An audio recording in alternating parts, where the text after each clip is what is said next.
Ketua Umum Ikatan Sport Sepeda Indonesia atau ISI Kabupaten Bogor, Hasanuddin Taher menjelaskan jika progres ISI saat ini adalah melakukan peningkatan pembinaan terhadap para atlet mudanya yang memang merupakan atlet asli putra daerah. Pembinaan atlet muda ini bertujuan sebagai proses regenerasi pebalap sepeda di Kabupaten Bogor yang nantinya akan dipersiapkan untuk setiap kejuaraan. Salah satunya event paling bergengsi setanah Pasundan yaitu Porda Jabar di tahun 2022 mendatang.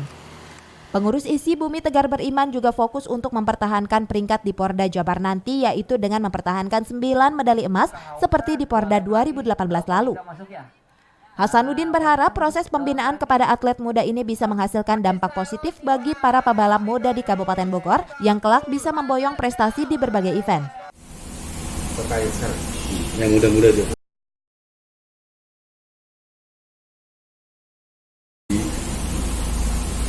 Pak, untuk mempertahankan peringkat tapi optimis Pak 9 medali emas di Porda 2022 Pak. Insya Allah kita harus optimis karena kita juga pembinaan sejak dini kepada atlet-atlet yang memiliki potensi untuk berprestasi.